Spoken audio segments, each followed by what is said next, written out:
Charlie Lutz would have this expression, there's really only two things, one or two things, that the human has to learn to do, or both. Either you exercise, in dealing with other people of different consciousness than oneself, because most of the time on this planet, we have to deal with people of a consciousness different than ourselves. And only for one dispensation out of the 12, for 2,000 years out of, or more or less 2,000 years out of the 26,000 years of a precessional cycle of the planet as it goes through the various astrological signs, only for one, the age of Aquarius, do the various differences of consciousness of people get separated, and they go to different planets. They don't get to stay here, and they go to the planet to which they have the same consciousness. So they literally, everyone gets to live utopia, no matter what your level of consciousness, whether it's violence at one extreme or something else and anything in between. You go to where you will be comfortable for the next 2,000 years, and you don't have to deal with people who are different than yourself. And, when everybody's the same, that's utopia. It doesn't matter what anybody thinks, what the definition of utopia means. Oh, it's got to be peace, or it's got to be this, that, we need more laws. No, has nothing to do with that. The social order, the new world order, It merely boils down to similarity of consciousness. And when everybody's the same, that's why heaven is heaven, because it's stratified.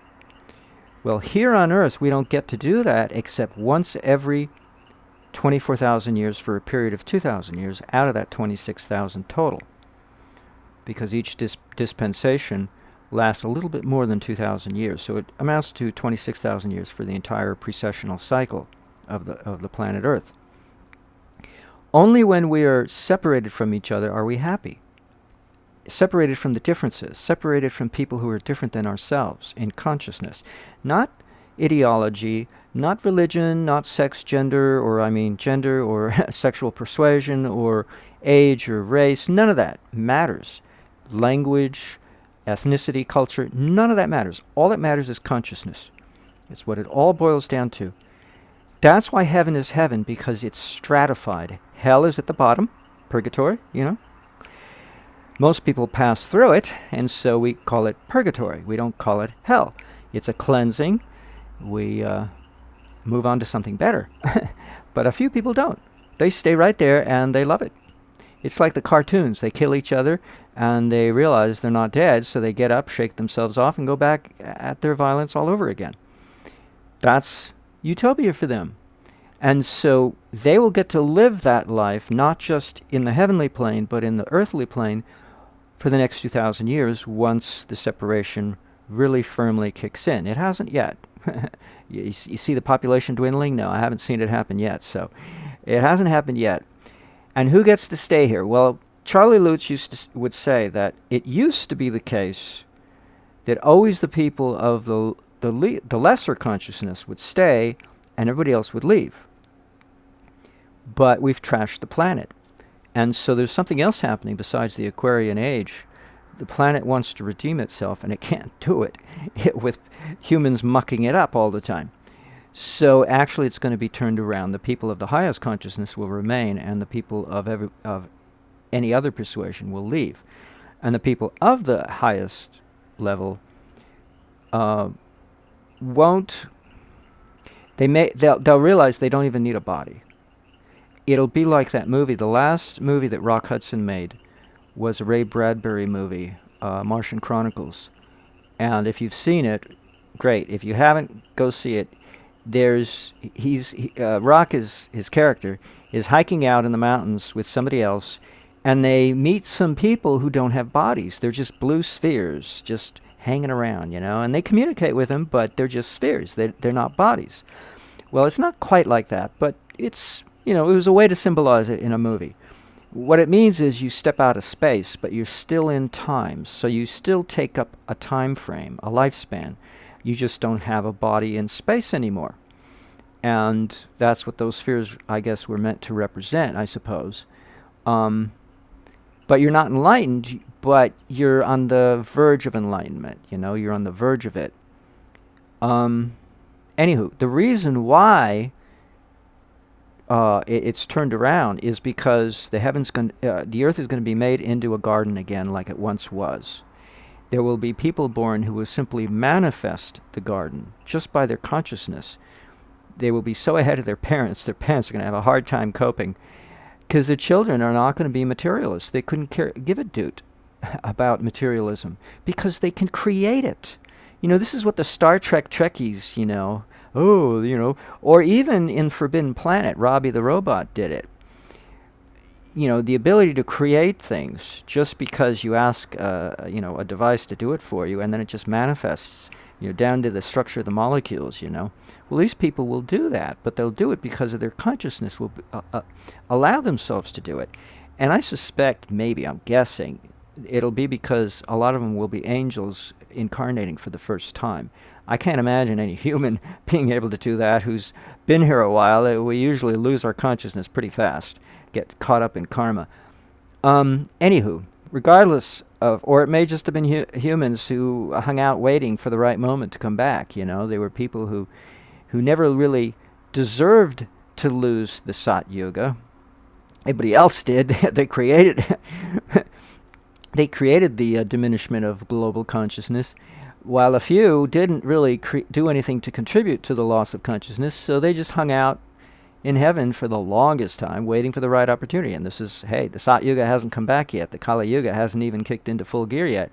So it's going to be a while before the Kali Yuga ends and the Sat Yuga another Sat Yuga restarts for these kinds of people to come back. But they'll get their little interim right now, possibly. That's what I'm guessing. Because what other kind of person would be able to manifest things just by their will, just by their intention? No special technique. They just will it, They're practically walking, talking gods, and yet they're human. Anyway, so Charlie said these kind of kids will be born, and they'll literally manifest a garden, such as it once was on this planet originally. Anywho, what am I getting to? Oh, differences in consciousness.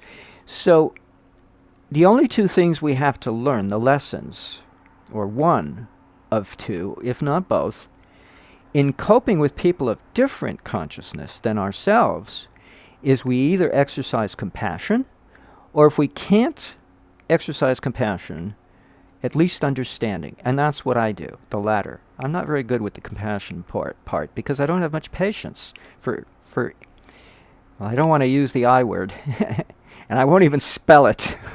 It's a nasty word. Only somebody of a high IQ would use such a word if they're feeling pretty cranky, and I'm feeling pretty cranky today. Because I realize there's nothing wrong with my circuit. It is finished. It is so perfect, and I'm going to show you in a minute why I say that. It is a perfect circuit, no moving parts, and it can take care of both resistive loads and inductive loads, if you don't mind your inductive load being restricted to DC. You could always put a sine wave inverter there to convert it back into an AC of your choice. And the resistive load will be able to handle pulsed AC, because resistive loads, something I should put in there, resistive loads other than, what do we call them now? They're so popular, LEDs. Other than LEDs, sorry, I'm not up on my modern technology.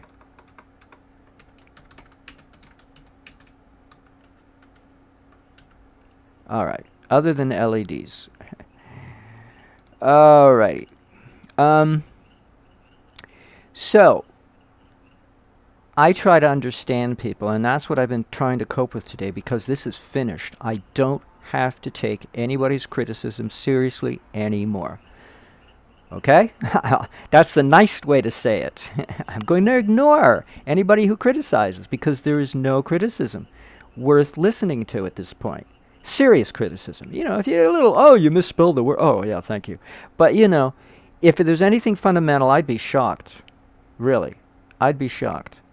Because to me, from what I can see, this is perfect. Sanskrit means put together well. That's what the word Sanskrit means. A language that's put together well.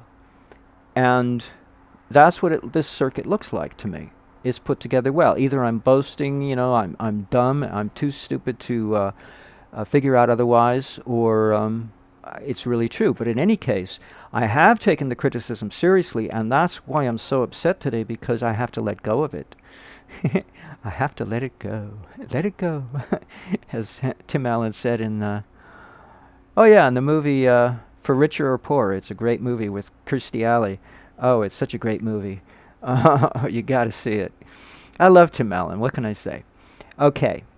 So I try to understand these people, and to do so, I have to understand my circuit. I have to understand that there's nothing wrong with it. So this is what I'm going to show you. I'm going to go through each slide as what I did was I looked at each of my two types of load, my L1 for my load 1 for my resistive load, and load 3 for my inductive load, and I zoomed in to take a closer look at the I was going to say brain waves. Yeah, my brain waves could use some looking after. The waveform to see what's going on.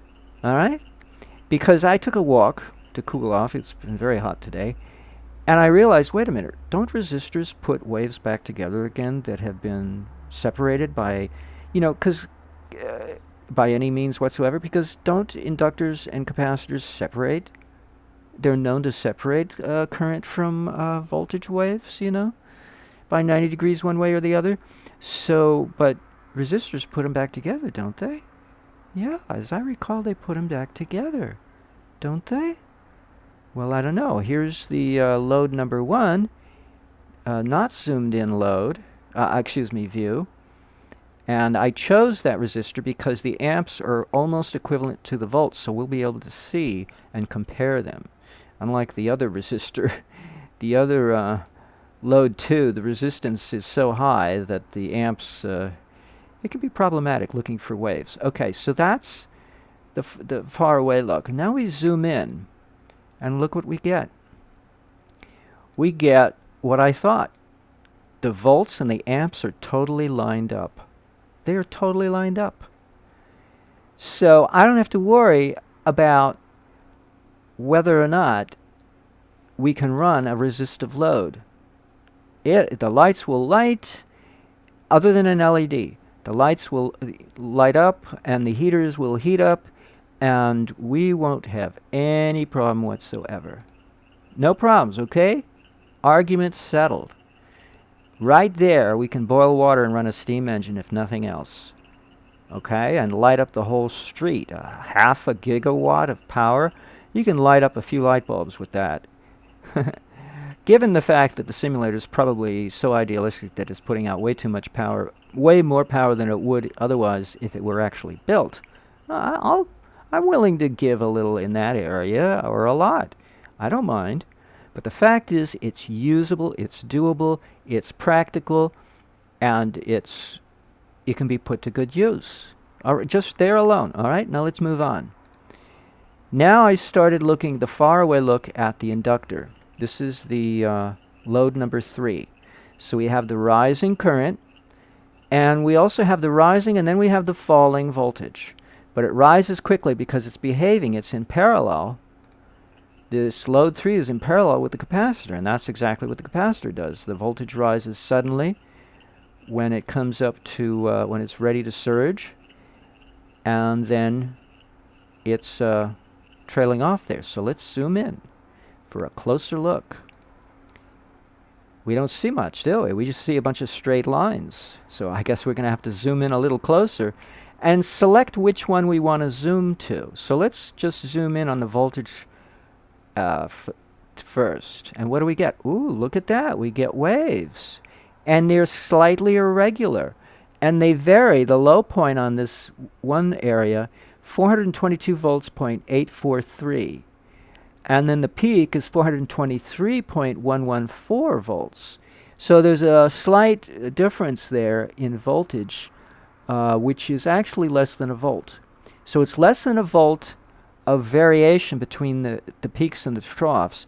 And we're talking about a wave that's up and around over 420 volts, varying by 1 volt. That's less than 1% variation voltage. And that's a pretty good suppression. That's a pretty good conversion from AC to DC. Okay, so far so good. So this is what our voltage is going to look like. Not bad. Could be better. I'm sure somebody can come up with something better. I'm sure I could if I bothered to. But I figure this is pretty good. Now let's zoom in on the current and see what's going on with the current. Is it got waves like this one? Or has it got something else? Ooh, it's got nothing. It's just a slope. I zoomed on this down to, and I kept a record here so you could see exactly what I zoomed to. I zoomed down to, I went even further than this. Yeah, I went 10 times greater. I went down to one microsecond difference between the left side of the graph and the right side of the graph. And I didn't like it because the numbers here were all 1 second all the way across. It didn't even bother to tell you any difference. Here, you get to see a difference. So that's why I went down a notch. But you get the same thing. Trust me. You get the same thing. You get a straight incline with no waves, no notches, no splotches, nothing. It's just a straight line. So the current is behaving perfectly the way a AC to DC conversion, if I'm using the correct word, inversion for going from DC to AC, conversion going from AC to DC, I think. A complete conversion of AC into DC, totally flatlined. Totally. The only time you can get a change out of flatline is when it rises. But the simulator has to show that as a step, because this is pixels, you know, just like pixels on any kind of TV screen. And so if you zoom in, you know, if the pixel density isn't dense enough, if you zoom in other words, then you get to see, ooh, it gave a pixel jump, you know, the line is not straight. Well, because you're zooming in too much. You know, the pixels can only stand so much zooming in before you start to see things jumping all over the place and no longer is anything straight or smooth. But we see here it's straight because it ain't moving. It ain't changing. It's a constant slope. And so it's perfect. The current is perfectly behaving the way a DC current is supposed to be behaving, with no jumps or squiggles or whatever. It's just the voltage that still has that characteristic, that lesha vidya, that leftover remaining characteristic of a very irregular circuit that creates a certain amount of instability. That's what overunity means. It's stress. Overunity is created through a stressful condition that the circuit has to endure, and because it's unstable. And technically the traditional or conventional nomenclature is to say, well, this circuit is unstable. This is not something we would want to build. This is an unstable circuit. They use that term, and in older editions of my ebook I include that in the text. Now I don't. I kind of dropped it because I figure, what the hell, who cares what they call it? They want to call it derogatory, slightly derogatory words with that kind of implication. Oh, it's unstable. You're mentally imbalanced. You know, you got to take your circuit to the shrink and give it a psychotropic medication. Put it on prescription drugs. Yeah, are you kidding me? Overunity? Yeah. Look at the results I just gave you. I just showed you. They're all good results. They're practical, they're doable, they're acceptable to a machine that's going to have certain parameters of error, tolerance, you know, tolerance for error or variations or instabilities. And if you stay within those parameters, you're good to go. As far as the machine is concerned, you're good to go. If you stay within those tolerances, every machine has them, human being has them. And so I think I've pretty much solved the problem of how to create an overunity circuit that produces practical results and is not difficult to achieve. It's very easy. The components are not ludicrous. All right? I hope you're with me on this, because if you're not, we're screwed. We're not going to get along. Because I can't see anybody helping me at this point, and I'm not even going to look for help. Because, see, I didn't understand. My problem was, where's the over-unity coming from? I have to take it on faith, because any rationale I've ever seen, ultimately you have to take on faith. And the last one was from these critical people over at Stack Exchange, in which they said, well, it looks like infinite Q, infinite quality factor. Well, that is impossible, so that's ridiculous, or it's too difficult to achieve.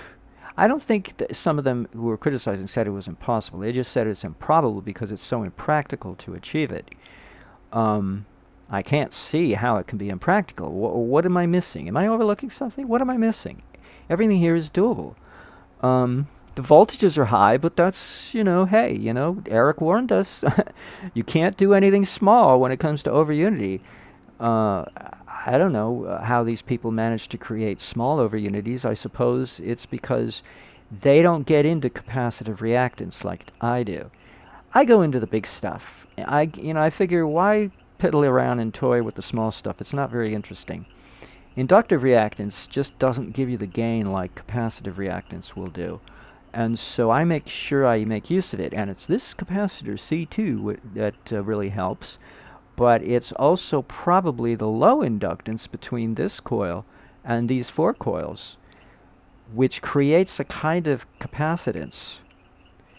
You know why? Oh, I know, exactly. Of course it does.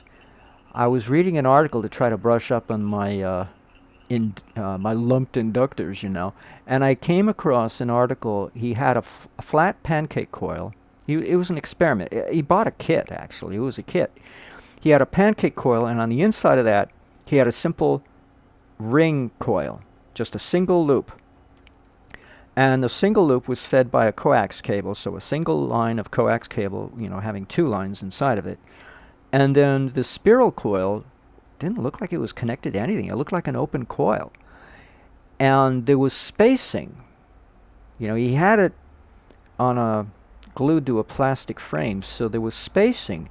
So he called it parasitic capacitance in the flat coil.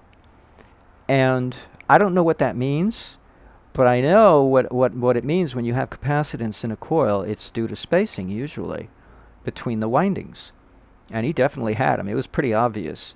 So the fact that the coupling coefficient for this transfer coil relative to the 2 large voltage coils is 10%. And the fact that I derived it originally from a squirrel cage rotor model that's inside the armature of a single-phase induction motor, already you've got some separation, a little air gap between the squirrel cage rotor and the outer multi-stacked plated armature of the main coil of the motor. So it's already, you can see there's a space there. And the fact that there's a space means you've got you've got capacitance right away. It's a foregone conclusion. You've got capacitance, in addition to a lowered mutual inductance. So that's probably what's going on. I probably have other capacitances going on here that I'm not paying attention to, that I just ignore because I didn't write it in explicitly. It's written in. Is implicit the word? I guess so. Yeah, implicit. It's implicit in a lowered, especially a severely lowered, because he did this experiment to measure all the different parameters, and one of them was mutual inductance, and it was around 11%. So when I saw that he had all that spacing and a lowered mutual inductance and all of these capacitances going on, I got a little lesson in reminding me about something I have not been paying attention to. In fact, I've never paid attention to it. I ignore it because I didn't think it was important to think about it. Although I suspected it was there, I didn't care to focus on it because all I cared about was over unity and making it practical and simple and buildable. Now that I've done all that, I can see that there is, again, I can be reminded again that there is capacitance going on between this coil and these 4 coils. And it's because of its lowered mutual inductance, its lowered coupling coefficient, excuse me. I'm mixing them up. I know they're 2 different terms. They don't mean the same thing, but be that as it may. They are both lowered. and the capacitance goes up inversely proportional to the lowering of the other two values, parameters. And because of that, I am making use of capacitive reactance, right, going on right there, back and forth between those sets of coils. So I got a lot of different capacitances going on.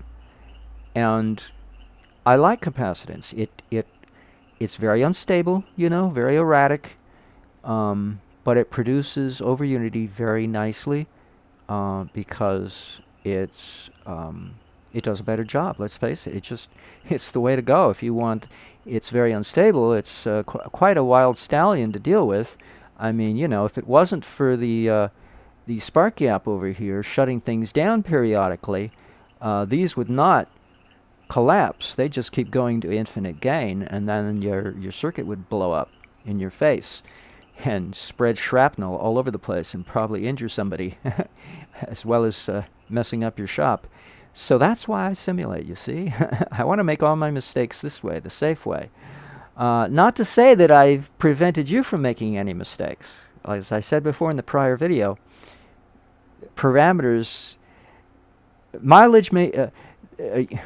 what's the expression they post on the little side view mirror? Objects may appear closer than they actually are or something. You know, I mean, things may not go exactly the same way when you build it as when I simulate it. I may have everything finely tuned and, oh, everything looks so perfect. And then you go and build it and it blows up in your face. Or it doesn't work and you go and blame me and it's like, you know, it's like, nah, hey. The window of opportunity on this thing is quite narrow, let me tell you. It's not that hard to throw it off balance, and it either goes into a state of comatose or it blows up. It never really dies, but it either goes comatose or blows up. It's not that hard. So, and building it would be one way to throw off the balance that I worked so hard to achieve. So you'd be destroying some of my handiwork if you built it. You'd be destroying the delicate balance I've created.